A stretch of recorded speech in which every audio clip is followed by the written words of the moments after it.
One, two, three, say forest.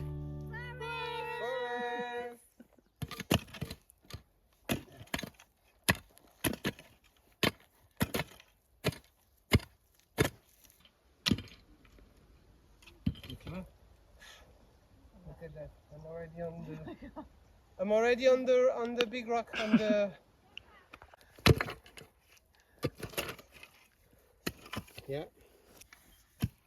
And so of course the deeper the more water it can hold, but there is also how tiring it is when you see that you have like You're hitting rock. yeah, exactly. It's more tiring when you hit the rocks. But yeah, even if we try, even if it's like that, it's already huge. Right. Like Yeah. the length of this, Yeah. it's already so much water that we're gonna get, you know. Very amazing.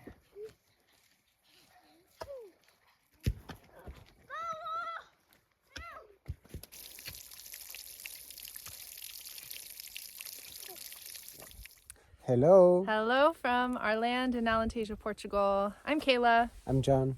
Our dream was to own land so that we could grow a lot of great food, have a lot of fruit, and today we're starting a project to get closer to that. So John will share a little bit about himself and what the project's all about. So the project we are starting is the orchard slope, slopey orchard. It's basically to have a lot of fruit trees on the slope behind me. It's not too far from the house, so it's great because then we can check more often and kind of monitor the way it goes more closely than if it was at the end of the land.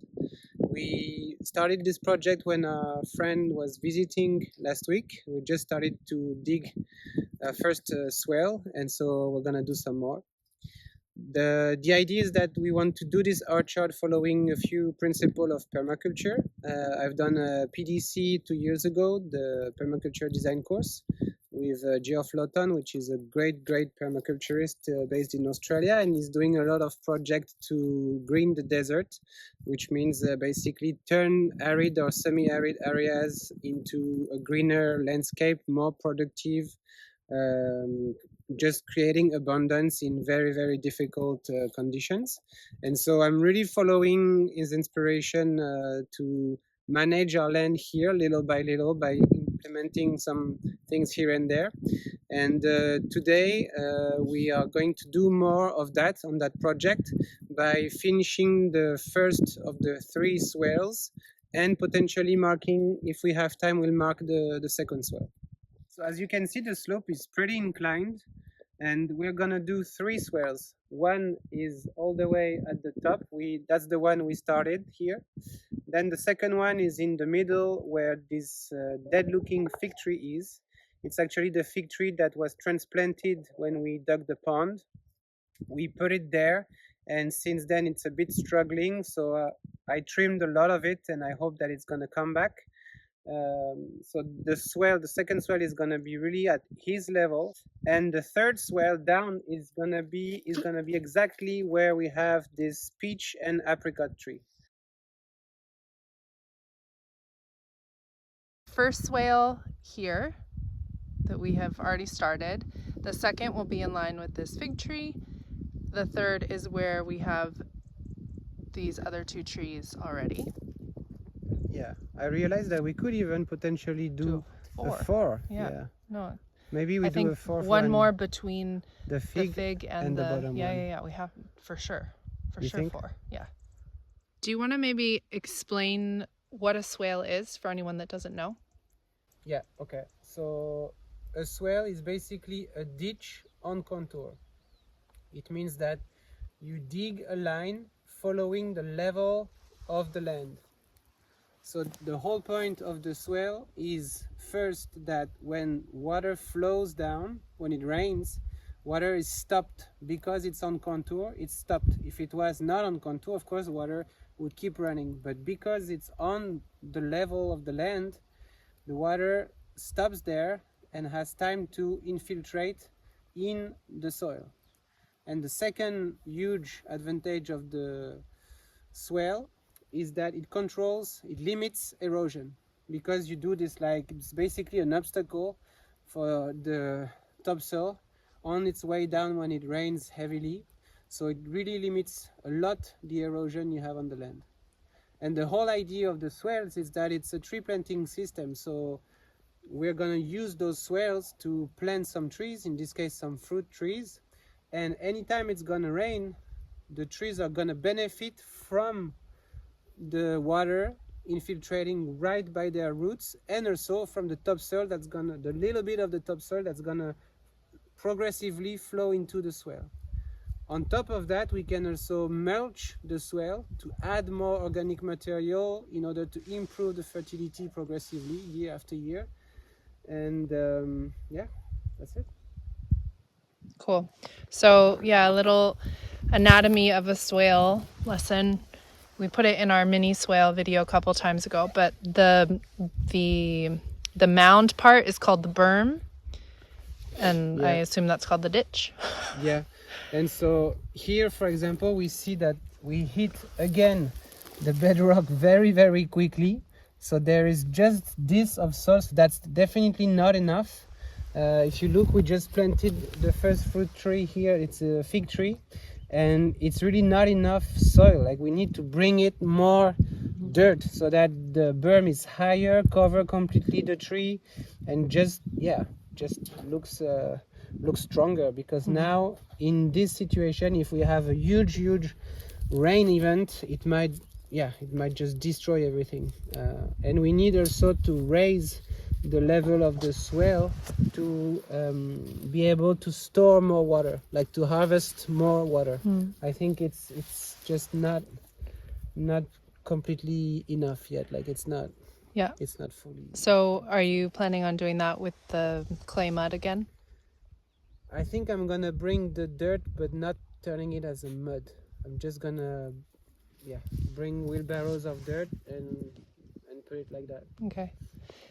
I'm even considering, little by little, having rocks on this side of each swale, just to stabilize everything, give more habitat for lizards and insects, and strengthen the whole system. We'll see. And then it could be really cool to plant some nasturtium and have it like go over the rocks. So before we decide how many trees we're gonna plant, we need to measure the length of the swales, because we're gonna plant one tree every probably, I don't know, 3, 4, 5 meters, depending maybe on on the species and how the other trees are already there. One.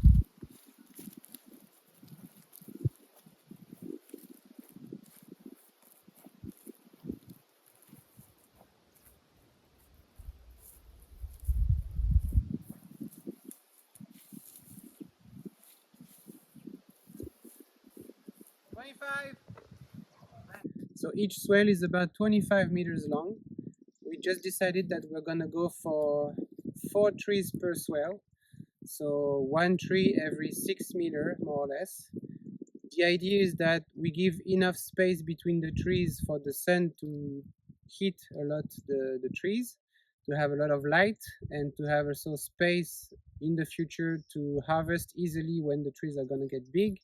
And also it gives us the opportunity to plant more trees if we see that, okay, it works great and we can definitely have more. Then we have 6 meters in between each tree, so we could potentially plant a smaller tree in between 2 trees, and that way we multiply by 2 the number of fruit trees that we have on each swale.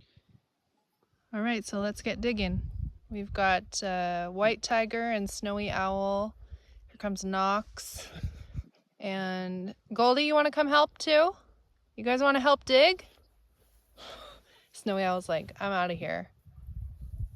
White tiger's like, I didn't sign up for this. Knox is like, are there worms? And now we dig.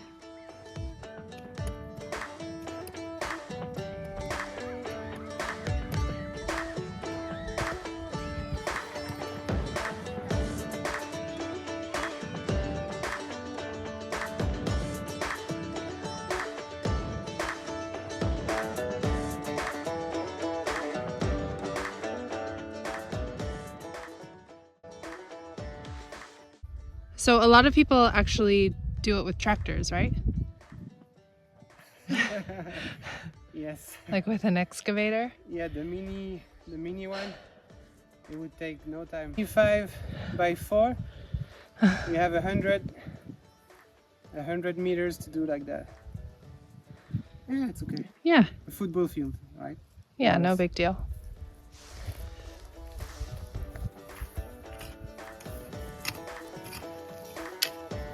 You guys are digging at the wrong spot. So the big rocks for now, let's put them just like this.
Maybe we only do 3. You can say that later, you can say. After finishing the first one, we realized we're just gonna stick with 1.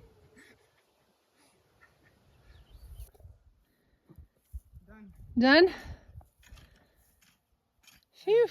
Not done, Well, yeah, but done marking it. done doing the line. Well, maybe take a break and talk about the overflow. Little buffet for you guys, huh? Oh, Knox got a worm. When they find great food, the rooster What a gentleman. for his lover. Or his mother. Or or smaller, which in this case is the same. Which is the same for now. One thing about the overflow, when it's gonna rain a lot, like a big rain event, the swale is gonna fill up and at some point it's gonna overflow. So we can either decide to let the overflow happen on the edges or to create a spillway somewhere along the line of the swale. And here on this first one, we're gonna do the spillway right here. So sorry to interrupt. Why don't we do it here where the bedrock is so much higher? Because the idea is that it's gonna overflow directly to fill up the next swale, and in this case, this fig tree first. And so I think we can do some kind of zigzag as well, where it's like the first spillway we put it here, the second one we put it there, the third one we put it there, because it really depends on the amount of rain we got each time.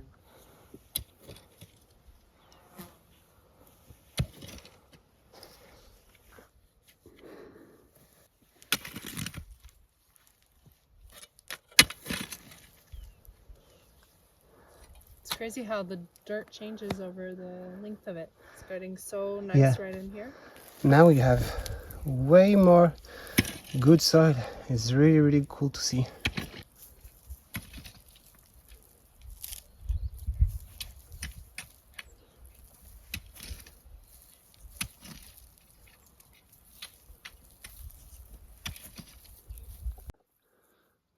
Wow, look at that. So cool. That's really the magic of it, of doing some work outside like that and some projects. We've been digging for now, what, 10 minutes, 15 minutes? And look at that. It's been like 25 minutes. Digging? Yeah. Okay, she said 25 minutes. Well, anyway, it's still a very short amount of time. And look at that. We have our full line done. Now we are adjusting by digging a bit more and putting all the dirt on the berm. Then we're gonna compact a bit the lower side of the berm, but it's really key. But we are we are really making big progress. That's really exciting.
Look at you wearing your Bermudas.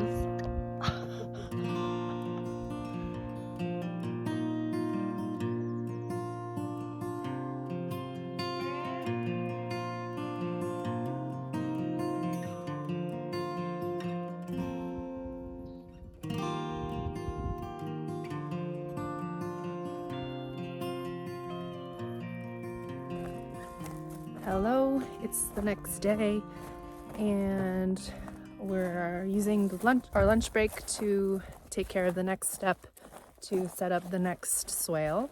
So right now we're walking down to one of the patches of Canas, which is a giant reed, kind of like bamboo, that we use for a lot of things on our land. So John's going to cut down a bunch of them and cut them into small little Do you say markers? markers. So for those markers, I'm gonna use Canas that's already dead, because we've done the contrary before in our veggie beds, and we used Canas that was just like still very green or yellowish. Cut them, put them in the ground, and they started to grow again there. So we definitely want to avoid that because we don't want Canas on our swales in our orchard slope. So I'm just gonna select some that are already dead so we can easily notice that they are dead because they are getting all gray. So let's do that. When they are dead, they really like, you can just pull them.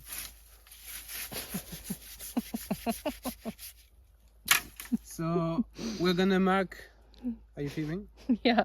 So we're gonna mark the second swale. We know it's about 25 meters. Our A-frame is more or less 1 meter.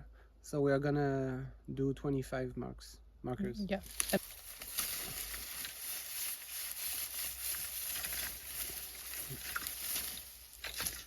Each marker, we don't need the marker to be 2 meters high. You can just do like this, 40 centimeters more or less. So one Canas like this, we can do already 5 or 6. So I'm just gonna get like 4 or 5. Or let's get a bit more that way. I can use one. Hey doggies. Look at these pups. Oh, good boy, Jack. Come on, nah. Oh, Miguinha. Yeah.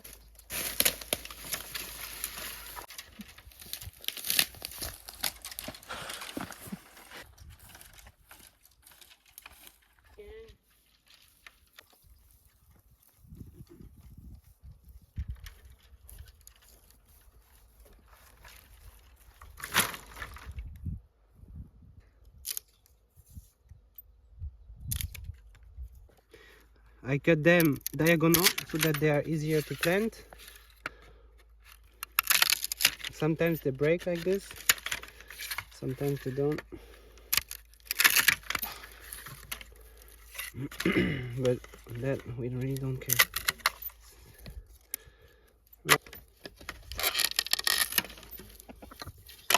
I love how they hang out like that. It's so cool, even though they are only motivated by the potentiality of eating. It feels good.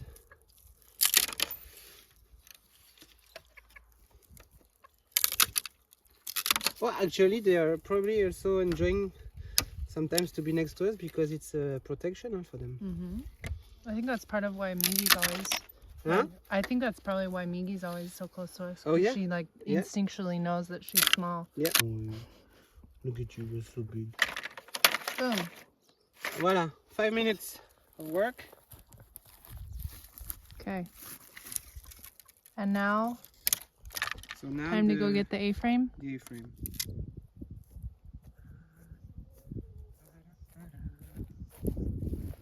So that's our A-frame, very advanced technology.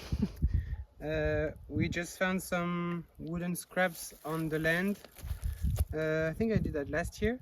And you just put them like this as a triangle, and then you can use the level, or what they used to do is that they put a rope with a stone and they mark here in the middle, so you know when because of the weight of the stone, you know when it's leveled. I don't know. Cool. Yeah.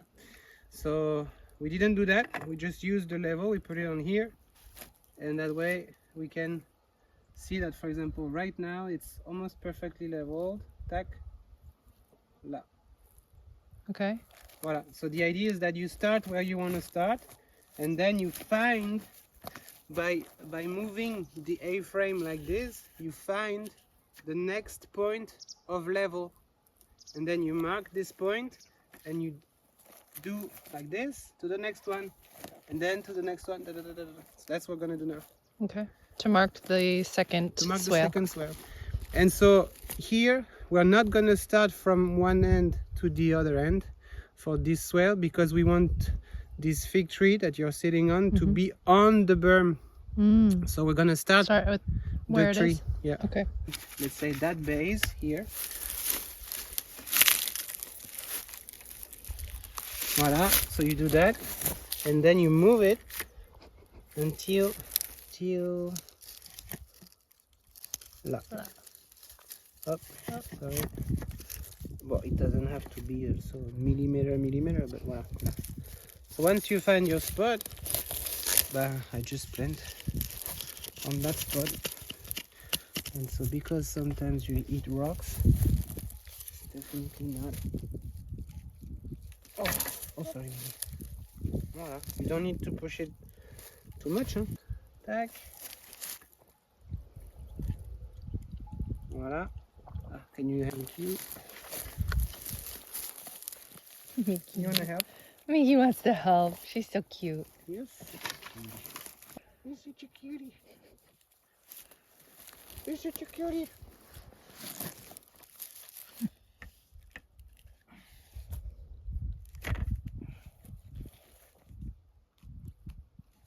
Can I try?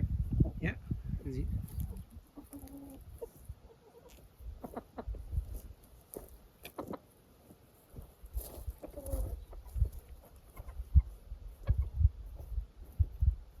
So one and then another one.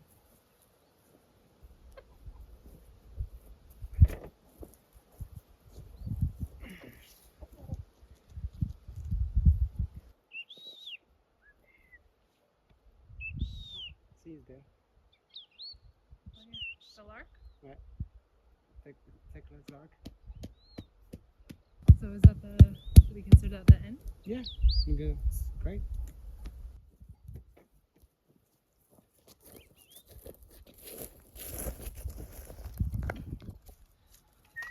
Okay, so this side of the fig tree is done, and as you can see it's not completely straight because of what John just explained and using the A-frame. So it's like, it's nice because it's kind of curvy, wavy.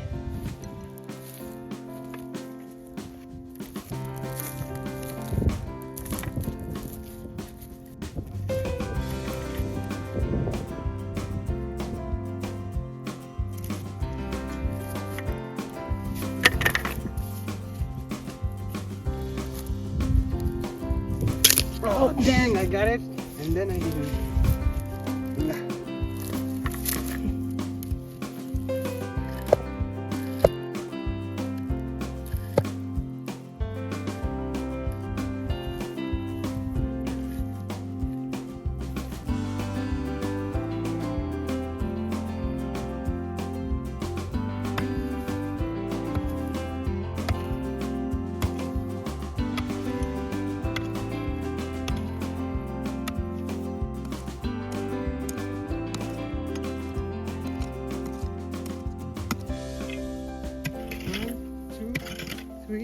You have about 4 meters between each line. I think it's just great.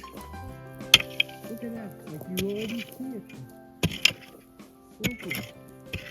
You know what would be really cool is to, in between the trees, have also like raspberries. Yeah. Because we haven't been able to get them to work, but maybe, If they I mean, it will take several years for the trees to have a big enough crown. Yeah, and maybe with irrigation, the heat wouldn't, I don't know.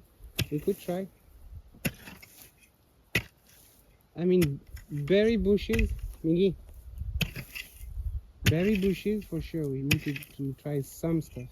I wanted to check if we could have sea berry. We could even try some blackberry, but not the wild one, like the ones that you get where they're like much bigger.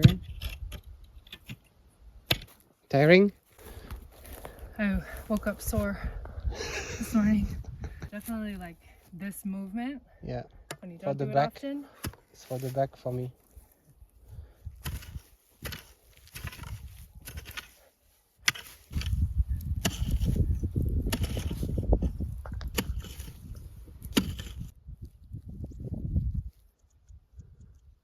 What we're gonna try to do is to keep always the same width, and we're gonna use that too as the width of the swale. That's what we did for the first swale, and we're gonna need to go through it and probably adjust a little bit the width at some places, but How have I done so far on this one? ja, perfect. Oh, look at that. Yeah, ja. Well, perfect. It doesn't have to be millimeters, of course, Mhm. but more or less. So then after, we can just do like this, and we should basically stay at the bottom of the swale, more or less. More or less. Huh? But this, I've just started breaking up the ground. You're gonna need to go. Yeah. You already know that. Yeah.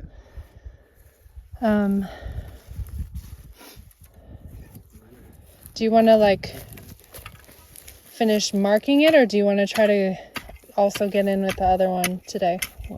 Where do we want to get to by the end of today? Almost done. Okay. We're not gonna dig the full thing. Okay. I can just do like this, like scrape the whole thing maybe, because that's really not much time.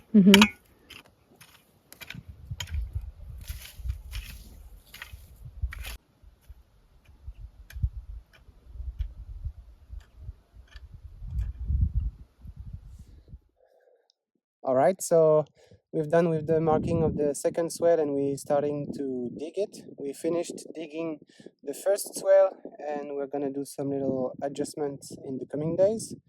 So see you next time for how we continue with our fruit orchard slope. And thanks for watching. All right, bye-bye. Take care, bye.